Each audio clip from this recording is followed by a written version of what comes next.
It is another new week in the life of a 15-year-old mom of Terry. Happy new week, my yummy, yummy mummies. I hope we all had a wonderful night rest. You are welcome to a new week of cooking and packing. So I said that I should give you guys that sexy move again this morning. See, this food that I want to cook, I know that people will judge me, but you people should not judge me. I am begging people, don't judge me. So this morning we'll be having jollof rice, but I think that jollof is not jollof. But then again, anyhow, I'll go chop like that. So this morning, I woke up, I said I'll cook jollof rice and chicken for my people, for my yard people to take to school, because I have an order that I want to make this morning, but I couldn't capture that because time was no longer on my side and it has to be delivered very early. On getting to the kitchen, that's how I said, okay, let me slice my onions and start frying my jollof paste or my jollof stew. I mean, a paste all joint.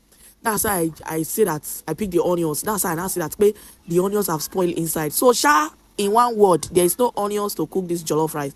But then again, there's nothing to do because this is around 4 a.m. I don't have a choice than to just cook it like that. So I brought out my pot. I put it on the gas. I added my groundnut oil. Since there's no onions, the jollof paste, that Gino jollof, you already have onions. And the pepper mix, that the jollof mix that I have, that pepper, you already have what? Onions inside. We chop it like that. But just that one is grounded. There's no sliced one inside.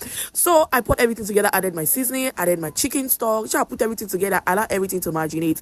Then I went ahead to wash my rice. After washing my rice, I poured it inside the jollof mix and allowed that to cook a little before I added my water. Covered that, allowed that to simmer, and in no time our rice was ready. I couldn't get a proper angle of dishing my husband's food because there was no time. Remember, I was prepping for an order and at the same time cooking for the family, so I just had to pack his lunch, and the guys left. Well, so in no time we were ready. I had already done my chicken last night, prepped everything last night, so that this morning it was going to be easier for me. So in no time I was done with my husband and he left for work. Then I brought out my children's lunch plates. First thing first, I packed their snacks. Remember, I said I packed an order. So for snacks today, they will be having corn dog and puff, and for fruits they will be having apple. I packed their snacks and as well as their fruit. I packed everything. I set it aside and I moved to their water. I went in with some cold water. I packed that up. I set it aside as well. Then I brought out their lunch plates, went in with their rice, their plantain, and also their chicken. I packed that up. I set it aside. There is no juice today because they've already had enough. So I just packed everything, set it aside, and I had to give them their breakfast. For breakfast, they only had plantain. Let them just take something because they already have enough to eat in school. In no time, we were done and we were ready for school and we had to step out. That's it for this morning vlog, guys. Thank you guys for watching. And as you all know that I love you all and bye. Toodles.